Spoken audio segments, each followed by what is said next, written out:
Hi, fellow explorers. For the first time ever, welcome to Story Spelunking. I'm Sierra, And I'm Stephanie. and today we're exploring Harry Potter and the Sorcerer's Stone by J.K. Rowling. As the great C.S. Lewis once said, a children's story that can only be enjoyed by children is not a good children's story in the slightest. Harry Potter is a perfect example of this quote. And while we could explore a myriad of different themes and ideas relating to Harry Potter, today we wanted to focus on the first book in particular and look at it through the lens of friendships and kind of dig into the idea of what makes the friendships in Harry Potter work and why that element in particular makes Harry Potter a modern classic. I mean, the friendships in this story are so iconic that the main trio of friends even has a nickname, the Golden Trio. And almost all good stories have a trio at the heart of them.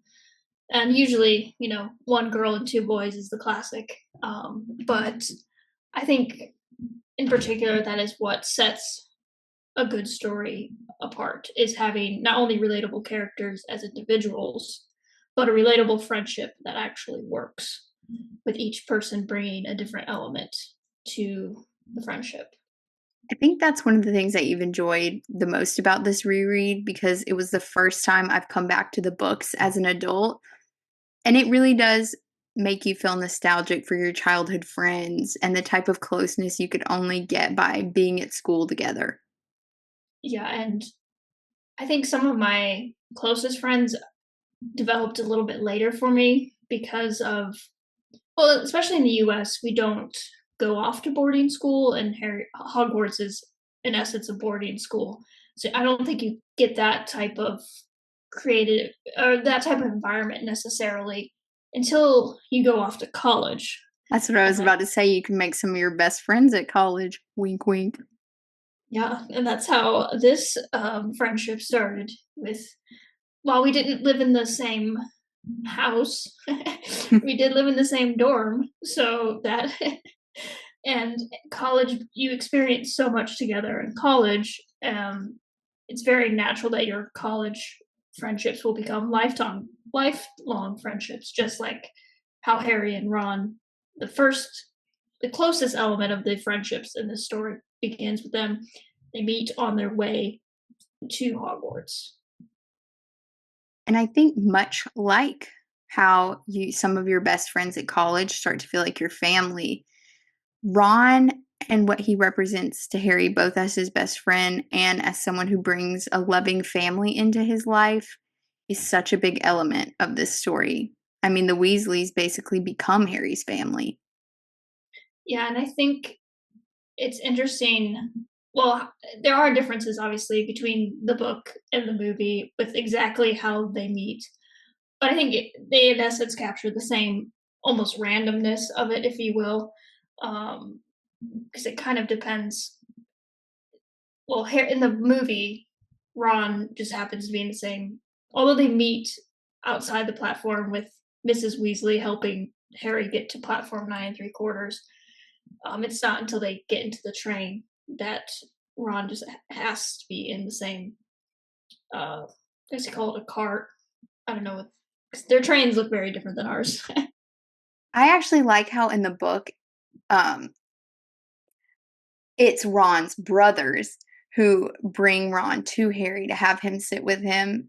And I don't think their intention was like this, but it makes it so that Ron has a friend and Harry has a friend at the same time. They're also connecting their brother to a famous person, which probably doesn't hurt because Yeah. Harry's already famous when he gets into this world, even though he doesn't know it.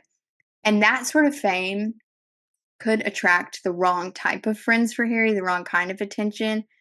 When he meets Malfoy early on, which is his little rival, Yeah. he Malfoy tells him that he needs to make the right kind of friends, and in his Mm-hmm. mind, the Weasleys wouldn't be the right kind of friends. But Harry was actually very mature for an 11-year-old boy, very emotionally intelligent, and we can get maybe more into the details of why Mm-hmm. now or some other time. But Harry tells Malfoy, "I think I can tell who the wrong sort are for myself. Thanks. Talking about friends and people in general. Yeah, I think that's a key moment because it just shows too that Harry wants he's longing for something that he obviously growing up with the Dursleys, he didn't have a loving family environment and didn't, at least in the books, they go to it a little bit more. Like his school life wasn't great either because he had to go to the same school as Dudley and his gang, and I think he sees Malfoy with, his friends as kind of that gang. So he very smartly says, no, thank you. And he sees that Ron is a much better person to be a friend with. And I think a lot of that has to do with his interactions with the Weasleys in general. What I really noticed in this reread was how Harry really longs for a family that truly loves him. And Ron is essentially his, outside of being his gateway to Hogwarts, Hagrid's already introduced him to the wizarding world, but Yep. Mrs. Weasley and Ron really introduced him to the wider wizarding world. Ron is his gateway to a healthy, happy family. Yeah. He is a good friend. They have like similar interests and personalities. He helps get him into Quidditch. And I noticed like he's a little bit the opposite of Dudley in every way. So if Malfoy is Dudley, then Ron is the opposite. Yeah. And I think the one of the key moments that when we were, prepping for this, that we talked about when did they actually become friends, and it's fairly early on once they actually meet each other, as opposed to the other key member of the Golden Trio. And I think you picked up a good quote from the book that Rowling uses to, I think, let the audience or the readers know that this is the moment they become friends. This moment, it became one of my favorites early on in the book. It's right after Malfoy has actually come in to make fun of Ron for his family's financial status. And Harry's making his own determinations about the right sort of people. And this is what is written. Harry didn't think there was anything wrong with not being able to afford an owl. After all, he'd never had any money in his life until a month ago, and he'd told Ron so. All about having to wear Dudley's old clothes and never getting proper birthday presents. This seemed to cheer Ron up. This is the moment they really become best friends because Harry shows Ron that he understands him, and Ron immediately feels understood and trusts Harry. And from then on, they're thick as thieves. Yeah, and I think it also helps that not only does he verbalize the fact, or he brings up how he grew up and how he doesn't care, too much about all the things that Malfoy is concerned with. He also kind of backs it up with his actions, and he takes everything off the trolley and lets Ron have all the candy, and he's willing to share what he has because he does have money, even though it's relatively recent phenomenon for him. And he actually cherishes the sandwich that Ron's mom made for him. Though Ron doesn't is kind of embarrassed by it, and I think that also shows. I don't know how much you did it in school, but like lunch trading, at least for me, the coveted thing in my school was the Lunchables Ours instead was of. a cosmic brownie. Oh, those are so gross now. I would die if I ate one now, but it was amazing when I was a kid. Cosmic brownies. Ours was the Lunchables, especially the pizza Lunchables. And nobody wanted, my peanut butter and jelly sandwich for a Lunchable. But anyway, I just he not only does Harry, say it verbally, he also backs it with his actions, and I think that yeah, their friendship, although it goes through its ups and downs like any friendship, I think it was definitely sealed from that moment on. And it even further solidifies as they meet the third person who will make up their trio. And they start by being almost adversarial to her. They're more of a unit Mhm. against their Yeah. good friend Hermione to begin with. Yeah, the Harry and Ron versus Hermione. It's definitely how probably all the way through, I would say 2/3 of the book, they're not really friends. And I think another reason why a trio friendship works in books and in movies is because people will inevitably connect with one of the trio, if not all three of the trio. It also is why I think you want a gender dynamic as well, because at least for me, it was easier to connect with Hermione than the other two, and I think we both kind of share a lot in common with Hermione, both the good and the bad. The bad, Agreed. yeah, the bad being we can be a little bit know-it-all. At least I definitely fall into that trap. Much like Miss Hermione, we can girl boss a little close to the sun when it comes to reading and bossiness and knowledge and rules. Exactly. I mean, who doesn't love a good rule, right? It would be worse to be expelled than killed. No, Yeah, I don't know. I don't think my priorities are that out of order, but yeah. And of course, that is my favorite line from both the book and the movie. Though in the book, it's I hope you're pleased with yourselves. We could all have been killed, or worse, expelled. Now, if you don't mind, I'm going to bed. Well, of course, that's from the book. It's not in the movie. Ron has a great response that she needs to sort out her priorities, and I can't tell you how many times my family and I quote that line to each other. But yeah, I think it's also very representative of the reason why Harry and Ron don't get along with Hermione to begin with, is that she's so into the rules and loving this school. And who could blame her?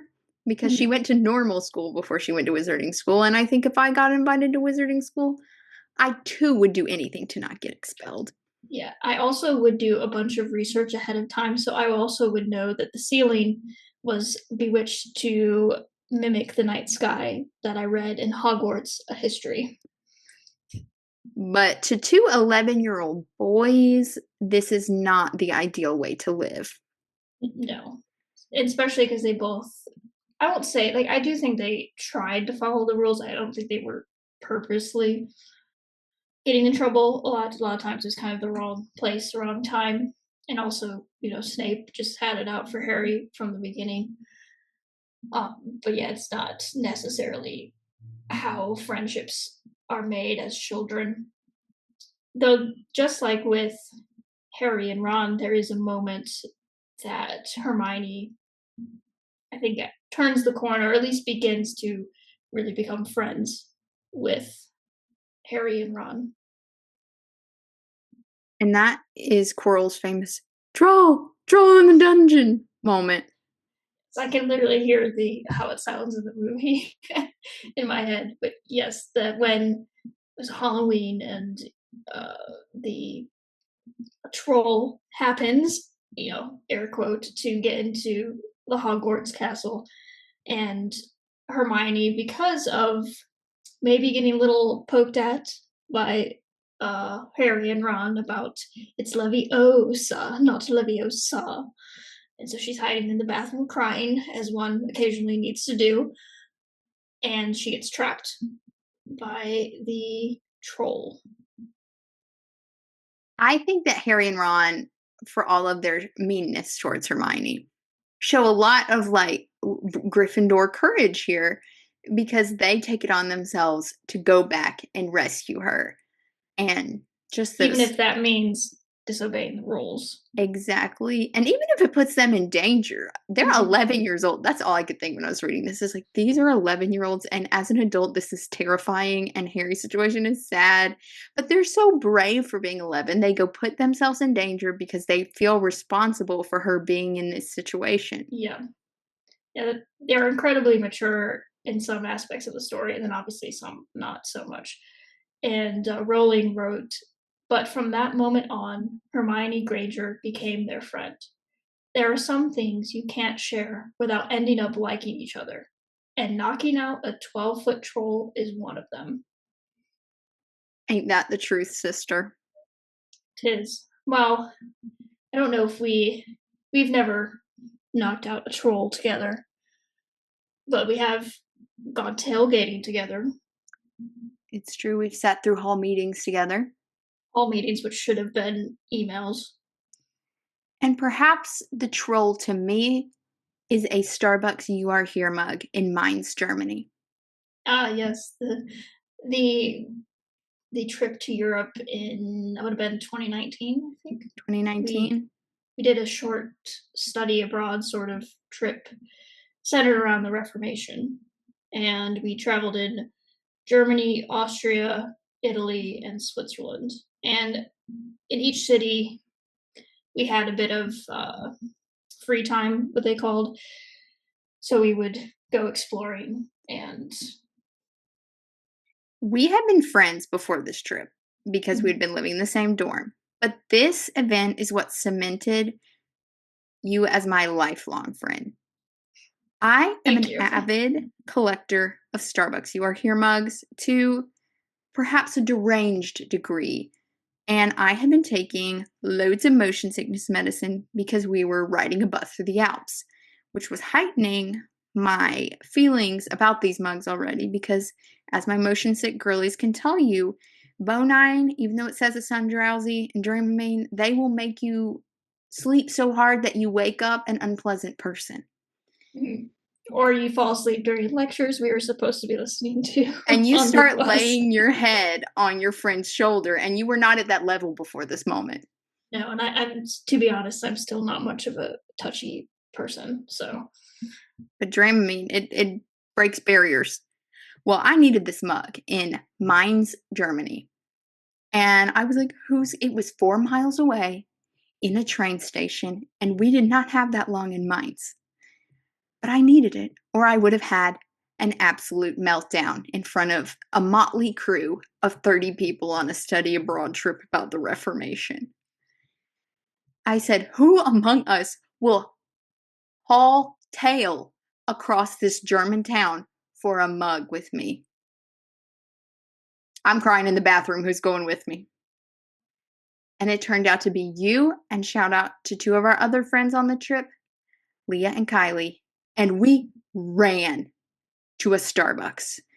the And Germans were thinking all these dumb, stupid Americans have to get their Starbucks fix. they said, there goes one of the sweatiest, out of breath Americans I've ever seen. But you know what? By the end of it, I had a Minds mug in my hand, and not the cutesy ones with the art, one of the classic red and cream ones. And it said Minds. Just that's it. It didn't even say Germany, it Yeah, just said Minds. And on the other hand, I had an iced latte because no iced latte left behind. exactly. And that has become my most prized You Are Here mug. It's not killing a troll, but it does give me tea and coffee. And every time I drink out of it, I say, I made lifelong friends that day. Yep, and so did I. Very glad that I decided to go with you. That was fun. And your collection has since grown since I think I got you a Helsinki mug as well. Helsinki. I think that's the only one though. I think you got me an Indiana one too. Oh yeah, that's true. And much like But those three mugs in Harry Potter, the duo has become a trio after this troll incident. yeah, and also said I think a little bit later, Rowling wrote that Hermione had become a bit more relaxed about breaking the rules since Harry and Ron had saved her from the mountain troll, and she was much nicer for it. And I think as we reach the climax of the book, we really see that golden trio, I don't know, reach its perfection maybe, or It's golden if age. it's golden, yeah, it's golden age, it's golden moment. And well, obviously we don't want to go plot by point plot. They're trying to reach the Philosopher's Stone, and they have to face a series of tests.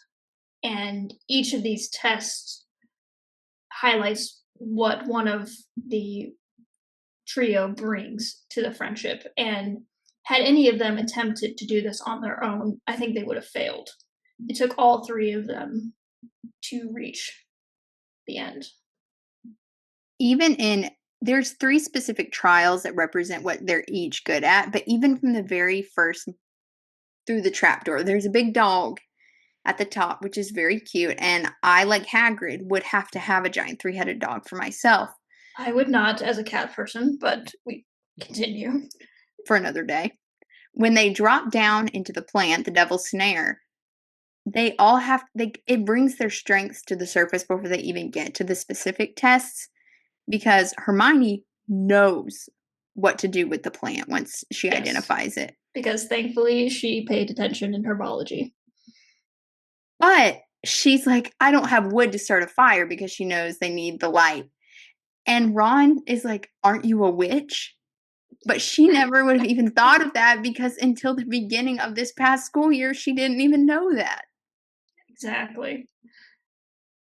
And then obviously with the flying keys, with Harry's skill on a broom, that makes him ideal to catch the key as he was, the seeker looking for the snitch in Quidditch.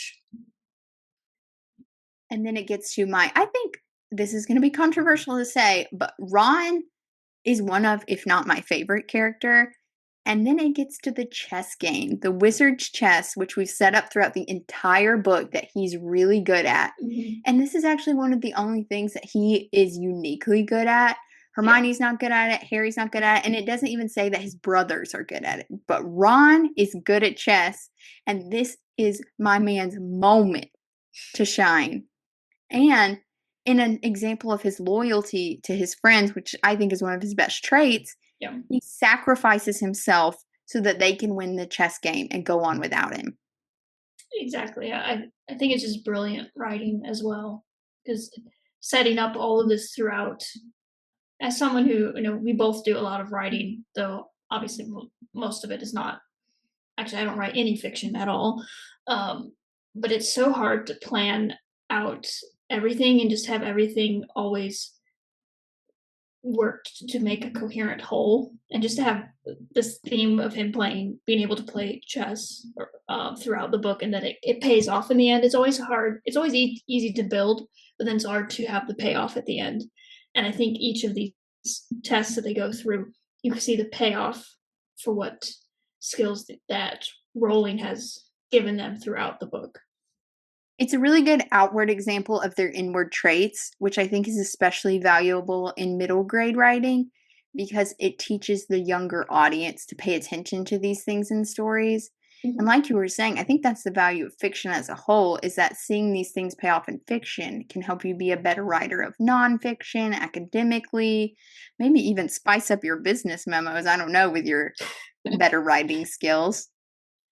Yeah, I really credit you as getting me to read fiction, because growing up I read basically exclusively nonfiction history. I was a history buff. I love history since I was about like third grade is when I really got into it, and I'm just like, oh, why would I even bother reading fiction? It's not real. It didn't happen. I mean, who cares, right? But then you brought up the point that stories are really valuable tools, and then you're like, you should really, try to broaden your horizons and read. I think the first series you recommended to me was Percy Jackson. Um, but I think I read Harry Potter first though, because actually on that same Europe trip, I bought my first fiction book, and that was Harry Potter and the Philosopher's Stone, since I bought it in Europe, and for some odd reason they changed the sorcerers, because I don't know, maybe Americans aren't smart enough to know what a philosopher is. I don't know. But fiction really can be a very valuable tool in not just telling stories, but also in life in general, I think. It's a valuable tool for teaching, and I think I really came to this realization in college as well when I was writing papers and such, that as I love to write fiction, so I do frequently write fiction, but I was noticing that the tools that I use in fiction were making my papers more enjoyable to read, easier to follow. It helps you translate complex ideas into easy to read terms, which is the best way to show that you're knowledgeable about a topic, I think.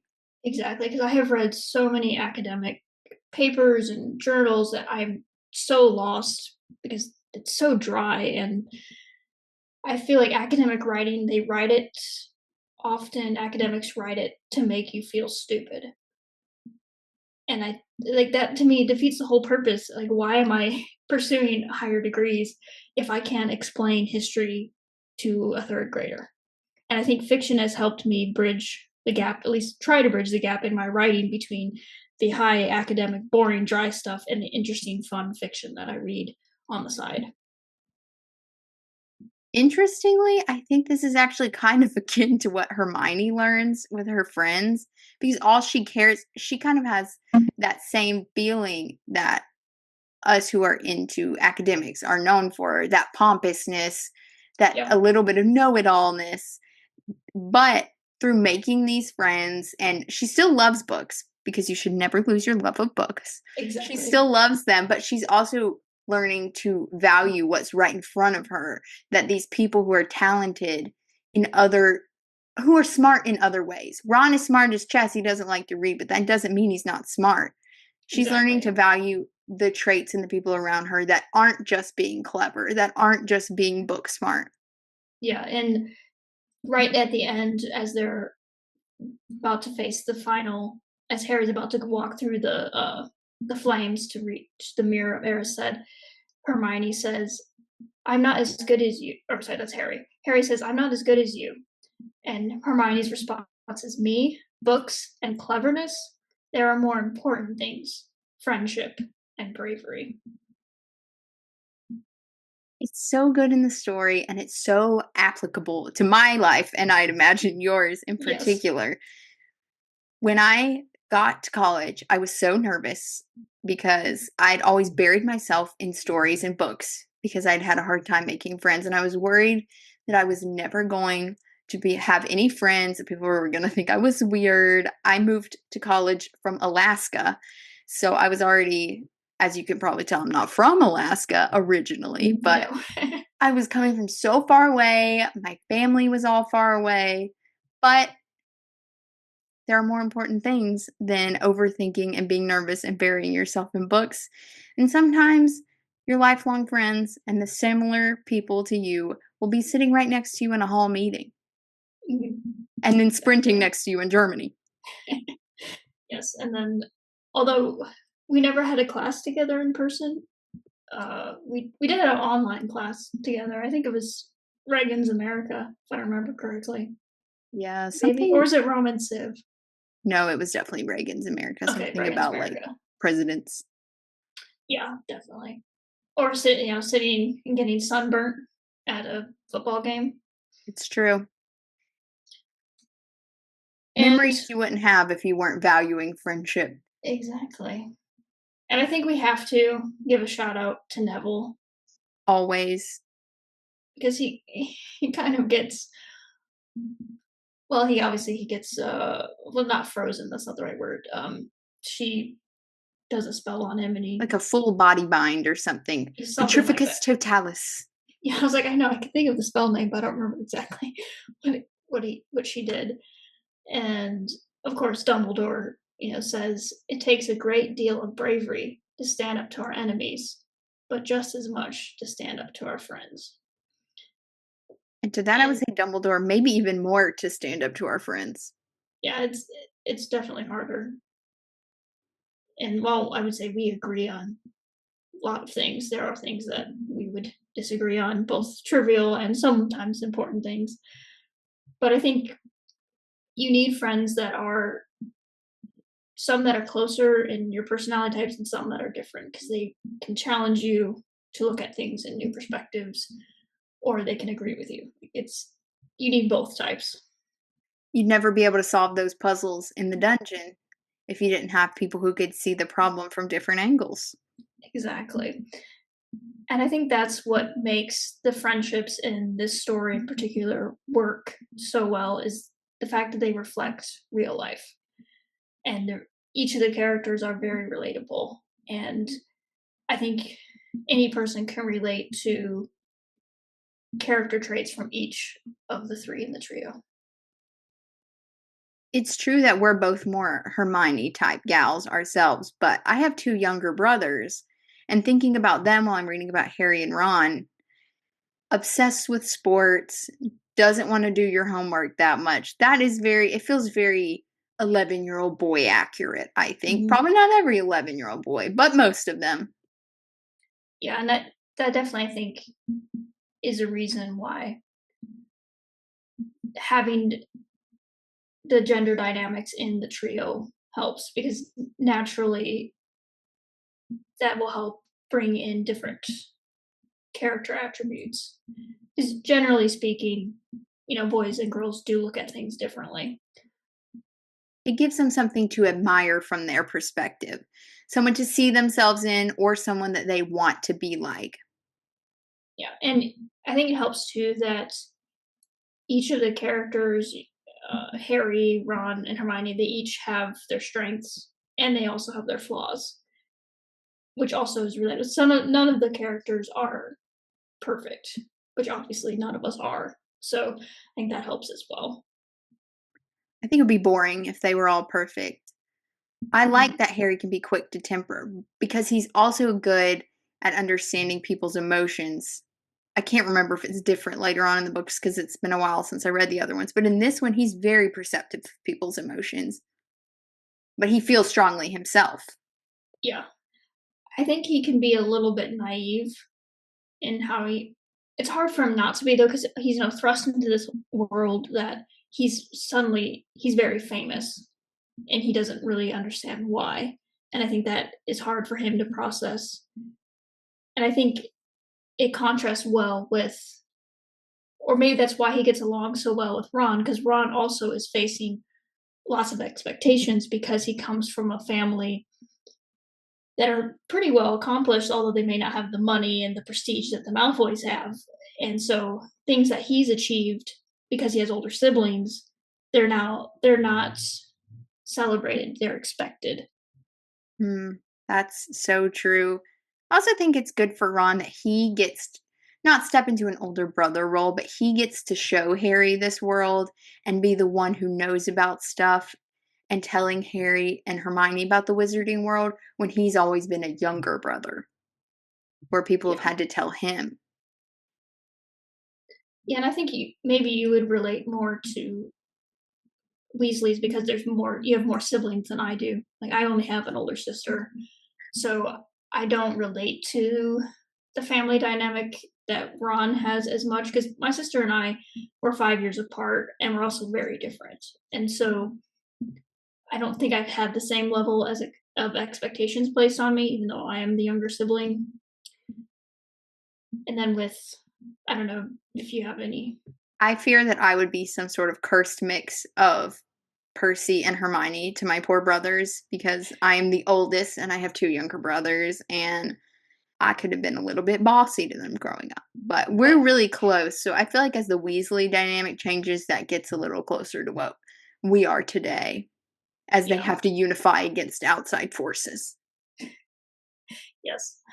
Uh, yeah, the other elements too with, well, Hermione, like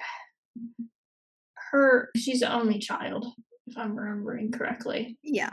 And she's also thrust into this very different world, but I think because of her personality, it's not as maybe not as challenging to adapt to. I think she has the benefit of she really prepared herself going into this. Harry actually read some books when he was locked away at the Dursleys too, but nowhere near as much as Hermione did. He So may not have also taken notes and like wrote page numbers down because if our audience could see our outline here, all of the direct quotes that we have page numbers next to them. So if you really want to know, you can contact our email at, what is our email again? Sorry. storyspelunking@gmail.com. Yeah, and you can maybe, I don't know, you might Maybe we share can put up the outline somewhere so everyone can see where our quotes come from. and just know that we have done our research as well. Again, our inner Hermione's are coming out very It's true. I quickly think here. Hermione also comes to this world full of head knowledge. Then Ron has more of the street smarts. And if I'm going to complete the trio, Harry has the heart knowledge. Very nice. That's good. Yeah. That's me being a little silly. But if you think about it, Harry also is literally protected by his mother's love. Yeah. So, heart knowledge. Though, as Dumbledore advises Harry when he's looking at the Mirror of Erised, that it does not do to dwell on dreams and forget to live. We must wrap this episode up, but we would like to tell you what you have to look forward to if you decide to stick with us. We're going to be shooting to do 2 episodes a month, roughly. And I am particularly excited about next week's adventure. We'll come back to Harry Potter in the future because there's lots more to dive into, a lot more topics we could dive into just even on this first book, but we're going to try to keep it moving with other stories too. Yeah. So we would love if you would join us for our next exploration for Anastasia, the wonders of historical fantasy, and the ethics of alternate history.